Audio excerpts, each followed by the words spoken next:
Bonjour et bienvenue pour cette première vidéo où je vais vous retrouver pour parler des livres. Aujourd'hui on va parler des livres allemands, puisque je suis partie en Allemagne, je suis depuis 3 ans en Amibac, qui est un double cursus franco-allemand, et j'ai eu l'occasion de lire plusieurs livres en allemand pour les cours et pour moi-même, et j'ai envie de vous donner mon avis sur cela.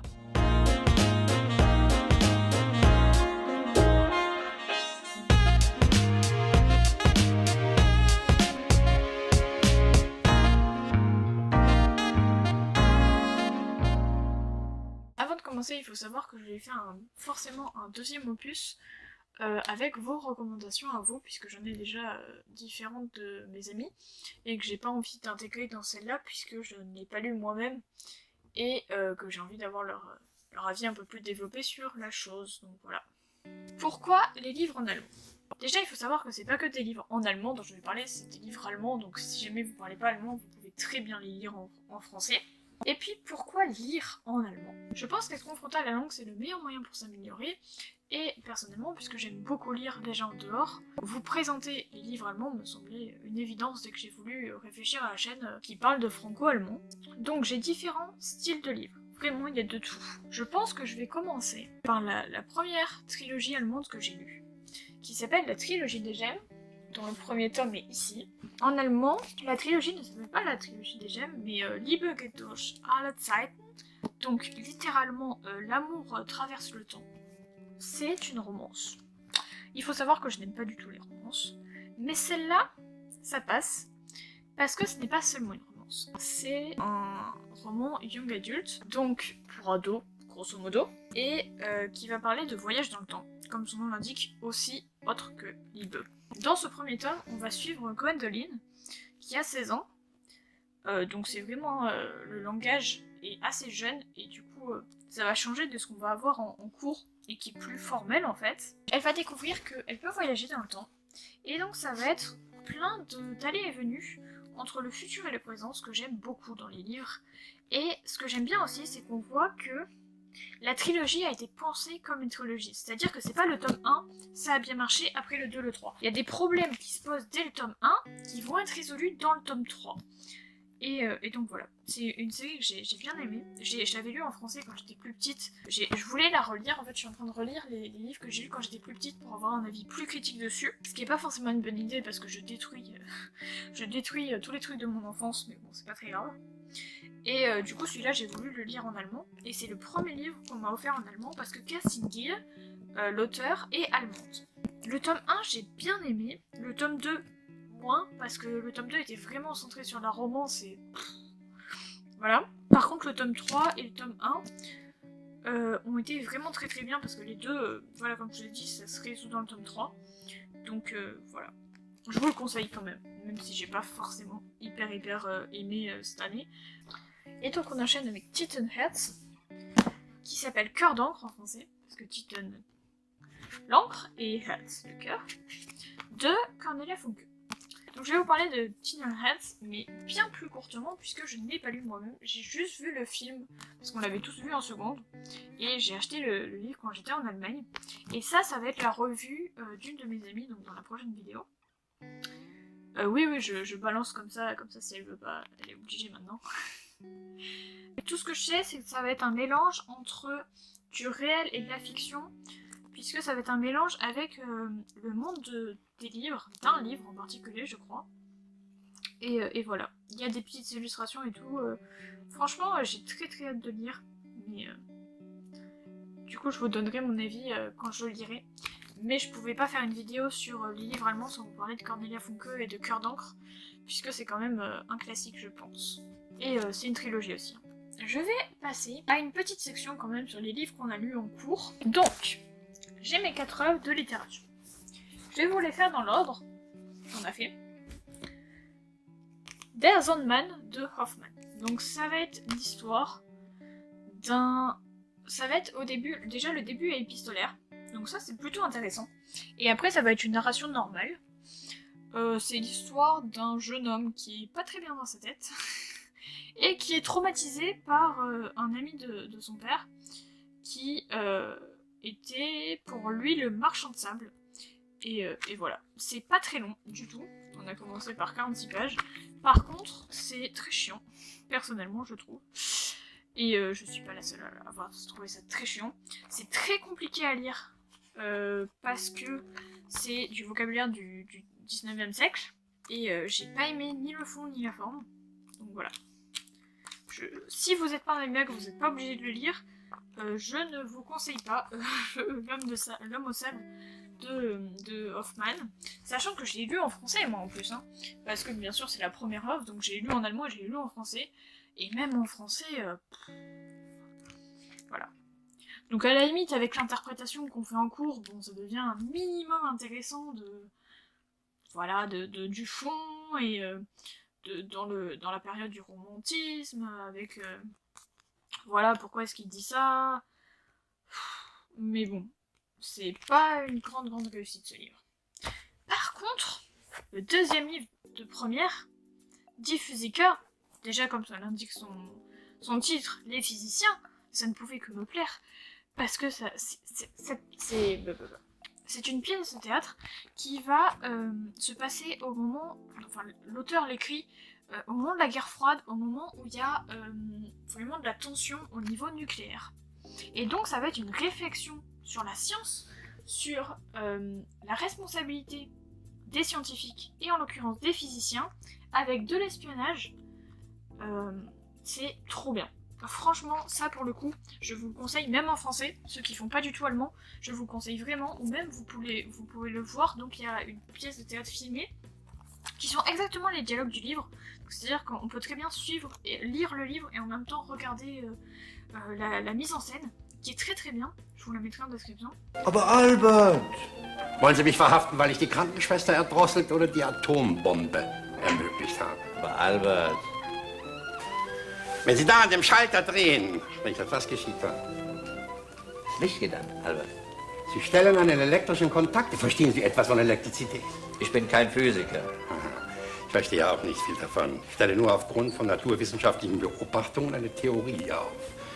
Und die schreibe ich dann in der Sprache der Mathematik nieder und erhalte einige Formeln. Und dann kommen die Techniker, die kümmern sich nur um die Formel, die gehen mit der Elektrizität um wie ein Zuhälter mit einer Dirne. Sie nützen sie aus. Sie stellen Maschinen auf, aber brauchbar ist eine Maschine erst dann, wenn sie von der Erkenntnis unabhängig geworden ist, die zu ihrer Erfindung führte. Und so vermag heute jeder Esel eine Glühbirne zum Leuchten zu bringen oder eine Atombombe zur Explosion. Et franchement, ça pour le coup, j'ai vraiment aimé. Au début, pas trop. Au début, j'ai pas trop accroché. Mais à partir d'un certain événement, y a tout qui se résout dans tous les sens. Et en fait, là, ça devient trop bien. Et vraiment, la fin, je me rappelle, en cours, on doit lire jusqu'à la page temps pour tel jour, etc. Enfin, normal quand on lit un livre en cours. Et au début, bon, je lisais normal à temps. Mais je me rappelle qu'à partir de cet événement-là, j'ai lu la fin du bouquin. J'ai lu les 40 autres pages en une après-midi. Alors que c'était fin de première, donc je parlais pas encore méga bien allemand, quoi. Hein. Mais vraiment, ça m'a tellement plu cet événement que je me suis tapé tout le deuxième acte, en une après-midi. Franchement, c'est une révélation ce livre. C'était au moment en plus où je commençais à m'intéresser vraiment à la science, justement, et à des réflexions sur la science. Et je vous le conseille très froidement. Après, on a refait une pièce de théâtre qui s'appelle Der gute Mensch von Sichuan. Donc en français, la bonne âme du Sichuan, de Bertolt Brecht. Ça, je sais que c'est un classique allemand pour le coup. Et j'ai bien aimé l'interprétation. J'ai bien aimé le fond en fait. Et j'ai bien aimé cette pièce, même si beaucoup moins que Die Physiker. Mais ça reste une pièce intéressante, avec par contre au niveau du style. J'en ai pas parlé dans le Die Physiker, mais le style, enfin c'est pas forcément ça qui le démarque en soi. Voilà, c'est un style plutôt simple de la deuxième moitié du XXe siècle. Par contre, Bertolt Brecht, au niveau de l'époque, c'est la même époque que Die Physiker. Et par contre là, le style, j'ai vraiment bien aimé. Au niveau des analyses, pour le coup, c'est très facile à analyser, hein, parce qu'il y a de tout le temps, et c'est toujours la même chose. Enfin, c'est pas toujours la même chose, mais c'est souvent la même chose, quoi. Hein. Et Verfremdungseffekt, hein. Et il y a des passages lyriques que j'ai bien aimés aussi. Par contre, ça, sans interprétation, autant Die Physiker, on peut le lire juste comme un livre, quoi. enfin est comme une pièce de théâtre, c'est-à-dire que vraiment on peut rester sur la partie divertissement. Alors que ça, je pense que c'est vraiment la partie interprétation qui a été intéressante pour moi et que j'ai bien aimé. Donc voilà, je vais pas en dire plus, de toute façon je vais déjà devoir couper tout ce que j'ai dit, donc voilà. Et on passe à la dernière œuvre qu'on est en train de faire, Die Verwandlung von Franz Kafka.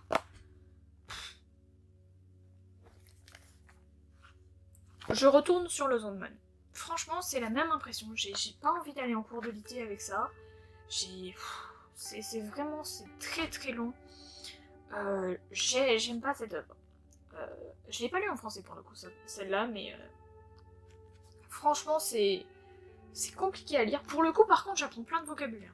Ça, si vous voulez apprendre du vocabulaire très spécifique, ça pour le coup, on peut pas lui enlever. Mais je trouve ça très long. Hein. Et même les passages où ça va vite, je trouve ça long. Et j'aime pas le... Pour l'instant, enfin, je demande à la prof, mais on n'a toujours pas vu de fond. C'est-à-dire que, qu'est-ce qui m'a fait aimer ces deux-là, et qu'est-ce qui m'a sauvé celui-là, c'est le fond. C'est l'interprétation qu'on en fait. Là, celui-là, pour l'instant, on fait de la paraphrase depuis le début de l'année. Enfin, pas depuis le début qu'on en parle là. Franchement, on a fait 50 pages, et on fait que de la paraphrase.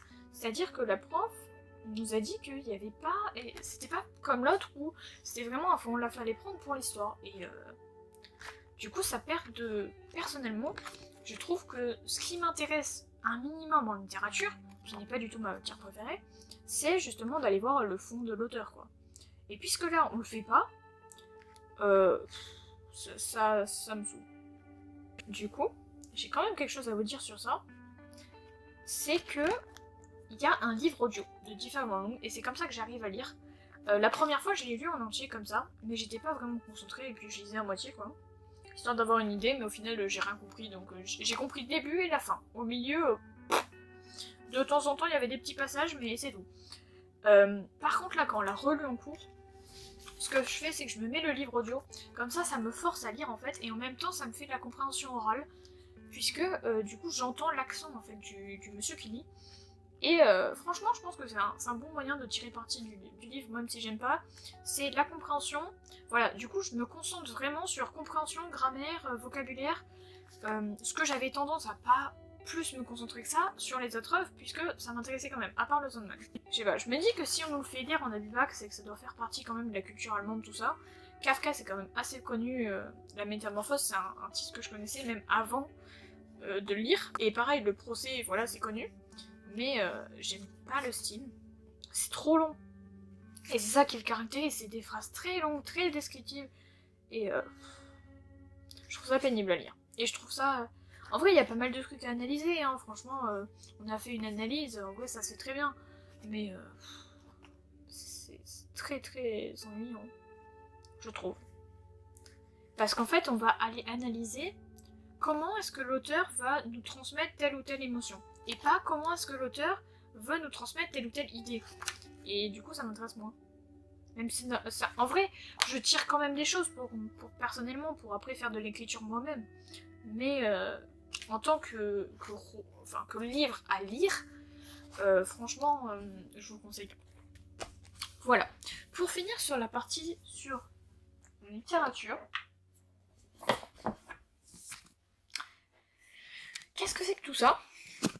C'est des livres d'interprétation des livres, en fait, que mes parents m'ont acheté avant d'entrer en bac, puisque... Enfin, avant d'entrer en première, puisque on ne savait pas comment allaient se passer les cours de littérature, et du coup ils m'ont pris ça pour compléter mes cours si j'en avais besoin. Il se trouve que j'en ai pas du tout besoin, parce qu'on va au fond des choses, et personnellement je trouve qu'on passe beaucoup de temps à aller au fond des choses, et à répéter, je sais pas combien de fois les trucs, donc en fait quand je rentre chez moi, j'ai pas du tout envie d'approfondir le cours, puisque il me suffit très bien.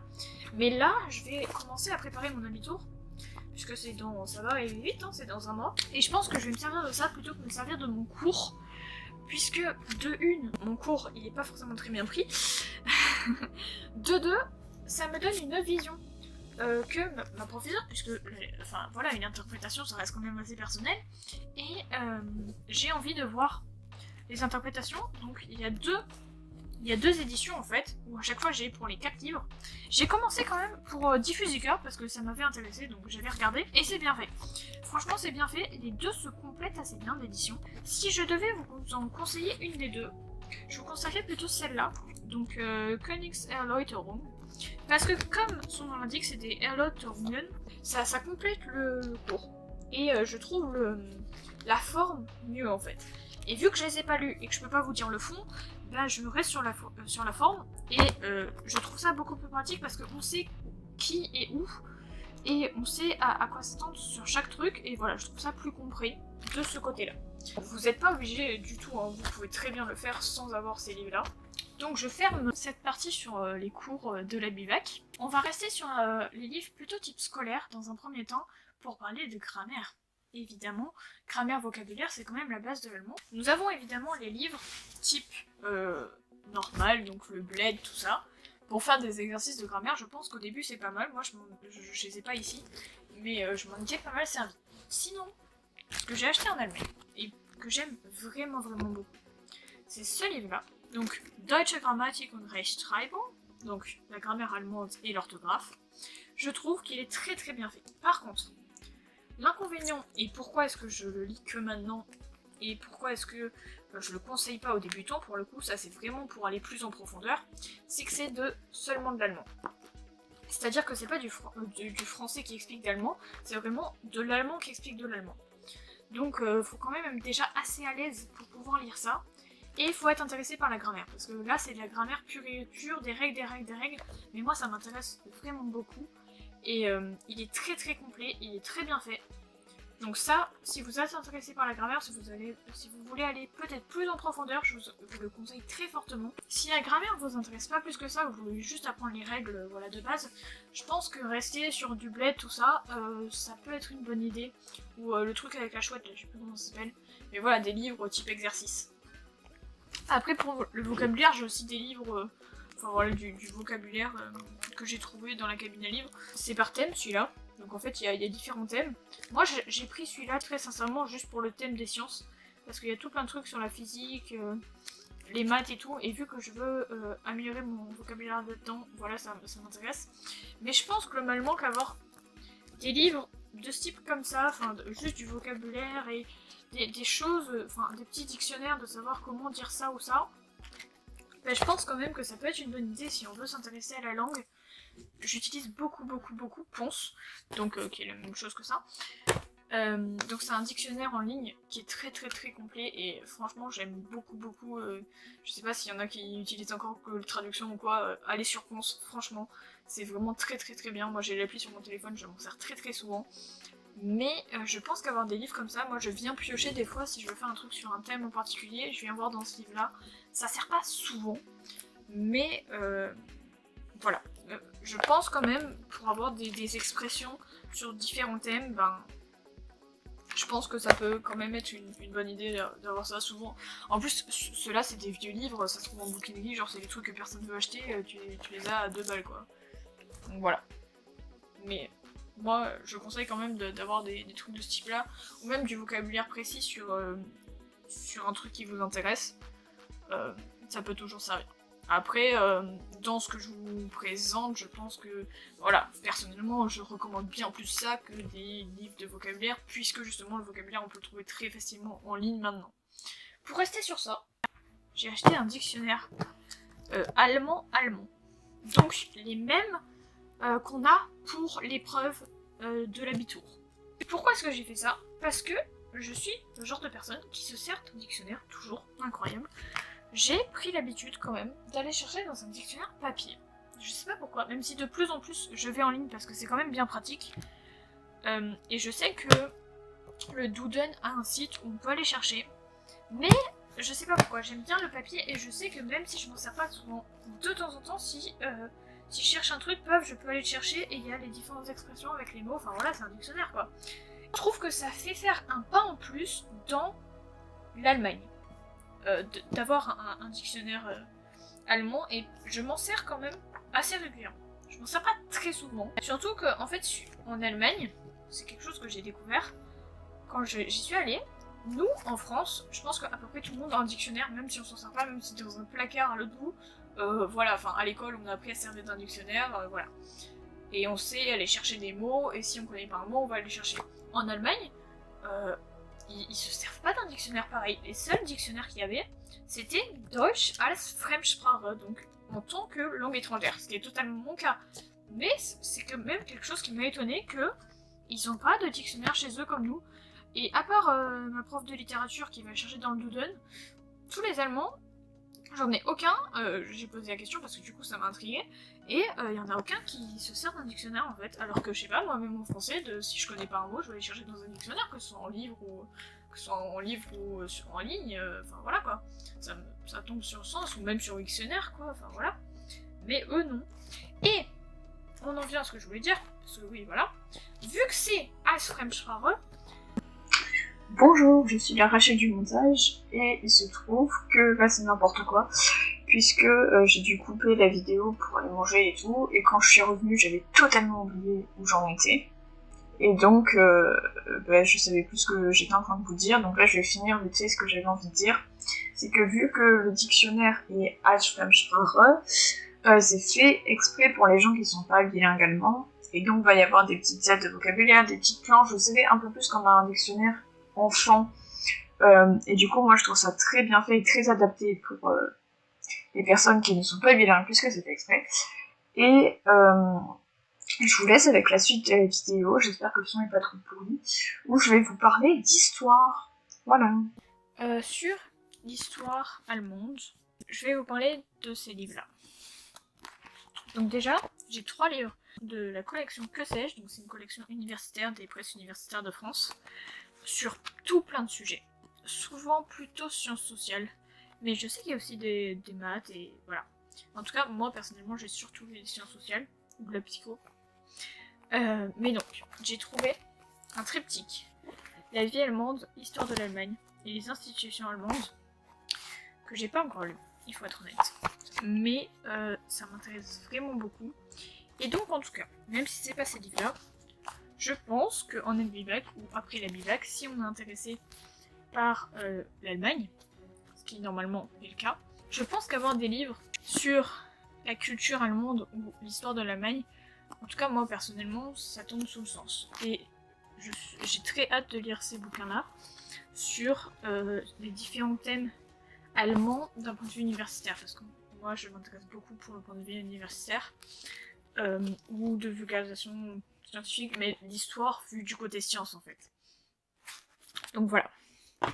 Et ce livre-là, Histoire d'un Allemand de Sébastien Raffner, qui fait que j'ai tourné cette vidéo maintenant, puisque c'est mon prof de philo qui me l'a prêté en fait, c'est incroyable, c'est la base. On avait entendu parler, moi, quand j'étais en 3ème, parce que j'avais eu une conférence de l'histoire de l'Allemagne dans mon village, il y a 1600 habitants. C'était un truc incroyable, juste avant que je rentre en Abibac, et il avait pas mal parlé de ce livre, et j'avais pas eu l'occasion de le lire d'ici là, et quand mon prof de philo l'a prêté à un autre camarade de ma classe, j'ai tout de suite demandé à l'avoir aussi, parce que il est...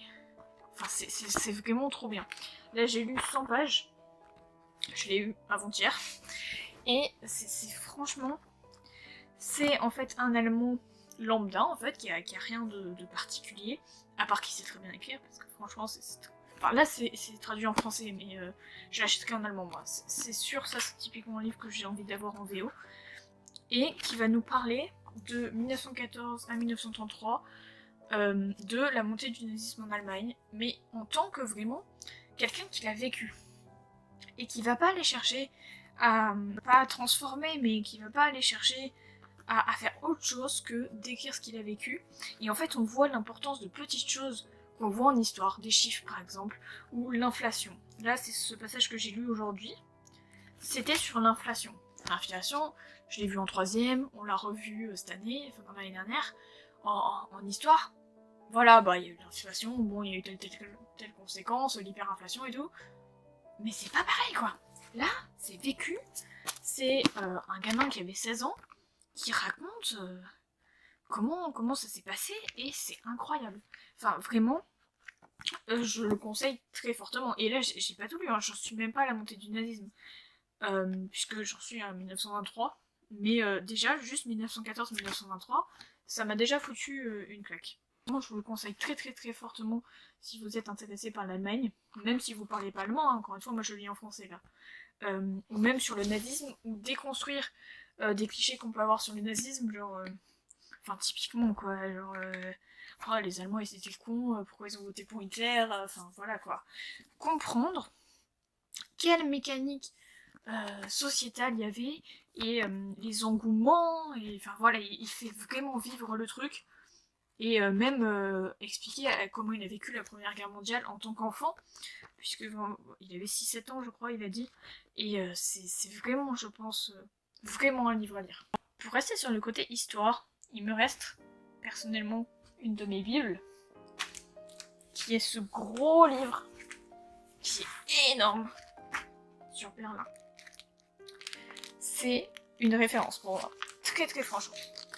Donc je suis intéressée par la photographie, comme vous pouvez le savoir maintenant. Ce livre, ça va être une étude photographique de la ville de Berlin, des années 1800 jusqu'à aujourd'hui, et qui est une ville évidemment chargée d'histoire pendant cette période-là.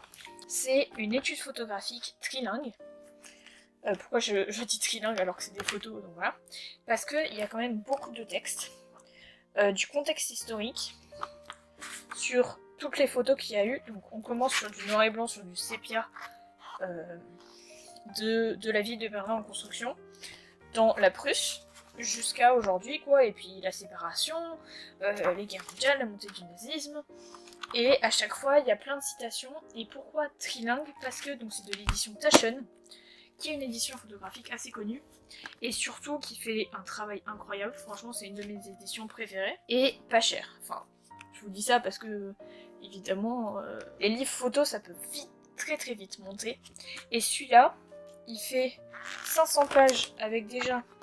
Comment est-ce que moi, personnellement, je sais que c'est un... Enfin, déjà que j'ai le pressentiment que c'est un bon livre, c'est que t'as toute une partie à la fin, fait pour la bibliographie, et pour... Ils vont t'expliquer tous les photographes, leur histoire, dans les 3 langues à chaque fois. C'est traduit en français, allemand et anglais, comme la plupart des livres de Taschen. Je sais même pas s'il y a des livres de Taschen qui sont pas comme ça. Donc déjà, il y a tout ça sur tous les photographes, il y a je sais pas combien de pages. Il y a toute une double page sur les recommandations de films sur, qui se passent dans la ville ou sur Berlin. Pareil pour les livres et pareil pour la musique à écouter. Donc franchement, si vous êtes intéressé par l'Allemagne ou par Berlin, personnellement, je pense que s'il y a un livre de tous les livres dont j'ai parlé que je vous recommande, c'est celui-là. À égalité quand même avec Histoire d'un Allemand. Quand même. Les photos, l'imprimé est incroyable.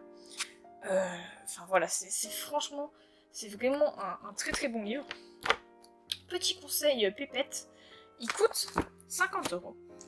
Mais chaque année, enfin plusieurs fois dans l'année, Taschen fait des réductions et je crois qu'on peut le trouver à 25-30 €. Je sais pas si vous vous rendez compte, mais 25 € pour un truc de 3 kilos, avec des photos imprimées en grand et des photos historiques aussi. Il y a du côté historique, il y a du côté artistique de la ville, il y a vraiment, c'est une étude photographique très très très complète. Si vous n'êtes pas intéressé par Berlin, mais que vous êtes intéressé par d'autres villes, vous pouvez quand même aller voir, parce que je sais que Taschen a fait sur plusieurs villes. Il y a sur Paris, il y a sur Londres, il y a sur Los Angeles, je crois, enfin voilà. Il y a sur Vienne aussi, enfin, il y a tout plein de villes. Que ce soit du côté photographique, que ce soit du côté langue, parce que du coup on peut lire en anglais, en allemand, en français. Du côté historique de la ville, du côté même la culture de Berlin, parce que Berlin c'est une ville, enfin, pour ceux qui y sont allés, c'est une ambiance, moi j'ai trouvé quand même assez particulière. Et enfin, c'est la base, c'est la Bible, avec un deuxième livre, mais qui ça va être beaucoup plus spécifique, et c'est le dernier dont je vais vous parler aujourd'hui. Si vous êtes intéressé par les sciences, et par les maths en particulier, je vous conseille ça. Le Formelsammlung. J'explique le contexte. Je suis à l'école en Allemagne, dans une classe de sciences, dans un lycée de sciences, donc voilà. Et ils ont tous ce livre, qui s'en servent même pendant les contrôles. Ils ont ce livre, dès qu'ils font des exos, voilà, ils vont chercher les données dans ce livre. Et j'ai été intriguée, donc je l'ai emprunté à une des personnes. Ce livre est incroyable. C'est un recueil de formules, comme son nom l'indique, mais franchement, au niveau mathématique, ça fait pas juste. Enfin, moi personnellement, j'apprends plein de trucs. Il n'y a pas de démonstration et tout. Enfin, c'est franchement juste les formules avec tout plein de données et notamment la partie sur les ensembles. Moi, j'ai appris plein de trucs. C'est très rigoureux. C'est vraiment la notation mathématique que moi, avant cette année. Donc, je l'ai acheté quand j'étais en Allemagne. Mais avant cette année, je comprenais pas vraiment ce qu'il y avait dedans. Et là, on voit la différence de niveau, parce que c'est jusqu'à l'habitour. Je suis en terminale SP, maths experte, physique SP. Seulement maintenant, j'arrive à peu près à comprendre, parce que je m'intéresse aux sciences en dehors. C'est-à-dire que je pense que la plupart des gens de ma classe, au niveau mathématique, de la notation mathématique utilisée, vu qu'on l'a pas appris en cours, je pense pas qu'ils comprennent vraiment ce que c'est. À part certains trucs, bien sûr. Donc moi, c'est surtout la partie maths qui m'intéresse, parce que c'est tout plein de formules, de choses qu'on n'a jamais vues en cours et qui sont vraiment très très intéressantes. Et en allemand. C'est pour ça que c'est dans cette vidéo, hein, c'est pas... Et ça, ils ont ça dans les contrôles, et j'ai trouvé ça incroyable, parce que, du coup, dans les contrôles, c'est pas apprendre les formules par cœur, genre, ils s'en fichent en fait que tu connaisses la formule, ils veulent savoir si tu sais l'utiliser. Et moi, personnellement, au niveau des connaissances, je trouve ça très très bien, et quand je suis revenue en France, j'ai eu plus de mal avec les cours de sciences, parce que j'ai vu une autre vision, qui sera une autre vidéo, hein, je vous en parlerai de ça, mais franchement, ce livre, il est trop bien. Donc il y a des maths, de la physique. La physique, en fait, c'est surtout des constantes et surtout plein de trucs, parce que c'est un recueil, en fait, dans un exercice de physique. Maintenant, si j'ai besoin d'une donnée, je vais aller voir là-dedans. Il y a beaucoup de chimie. Et même là-dedans, il y a tout un truc, je ne sais même pas ce que c'est. C'est-à-dire que je regarde des symboles, je suis sûre j'apprendrai quand je serai un peu... Enfin, voilà. Bon, il est un peu défoncé le mien, parce qu'il a bien vécu. C'est comme ça, il y a tout plein de trucs en chimie, tout plein de listes avec toutes les caractéristiques des différents atomes, des différentes molécules, enfin voilà, il y a vraiment tout plein de trucs. Et moi, une partie que j'aime beaucoup, la partie biologie. C'est de la bio que je veux faire, enfin, parce que plus tard, je veux faire des CDST. Donc franchement, c'est ça que je veux faire, c'est des maths qu'on utilise pour la biologie. Et c'est trop bien, franchement, c'est hyper intéressant. Sur plein de sujets. Et il y a de l'astronomie aussi, et il y a de l'informatique. Pareil, en informatique, c'est hyper intéressant. Après, ça explique pas beaucoup. Ça va plus être en complément, sauf les maths, parce que du coup les maths elles se suffisent à elles-mêmes, je trouve. Quand tu comprends les maths, bon bah voilà, t'as pas forcément besoin. Après de la bio ou quoi, bah juste les formules comme ça, vu que ça représente quelque chose, personnellement ça ne suffit pas. Voilà, j'avais envie de finir cette vidéo sur ce livre. J'ai fait le tour, elle a été très longue. Je ferai sûrement un deuxième épisode plus tard, quand j'aurai eu l'occasion de retourner en Allemagne, ou quand j'aurai eu l'occasion de lire des livres dont je vous avais parlé à la base, mais je vais les couper en montage, je pense, sauf Titelhats, parce que Titelhats c'est la base quand même. Et voilà, je vous ferai de toute façon d'autres vidéos sur le sujet des livres et sur le sujet de l'Allemagne, puisque c'est quand même les bases de ma chaîne. Et voilà. Si vous avez des recommandations, c'est le petit appel aux recommandations, n'hésitez pas à m'envoyer un mail avec votre avis vite fait sur le livre dont vous voulez me parler. Et comme ça, je ferai un autre épisode avec vos recommandations et aussi celles de mes amis du coup. Et voilà, je pense que ça peut être très très intéressant de faire ça. Aussi pour moi, parce que je suis toujours intéressée à voir de nouveaux trucs. Et voilà. Je ne sais toujours pas comment finir ces vidéos, ça n'a pas changé depuis ces après-midi. Et du coup, je vais refaire le clap de fin. Même si ça sert à rien, hein. Je précise que c'est une blague, parce qu'en fait le clap sert à synchroniser le micro et la vidéo, sauf que vu que c'est synchronisé tout le long, ça ne sert à rien de faire un clap à la fin, ça ne sert à rien, voilà, je m'amuse à faire des claps parce que c'est drôle, mais en fait j'ai besoin que d'un clap de toute ma vidéo, hein. Après sinon c'est fini quoi, j'ai synchronisé, j'ai pas besoin de re-synchroniser après. J'explique ça parce qu'en fait je me dis pour moi ça me fait trop rire, mais si on sait pas, on sait pas.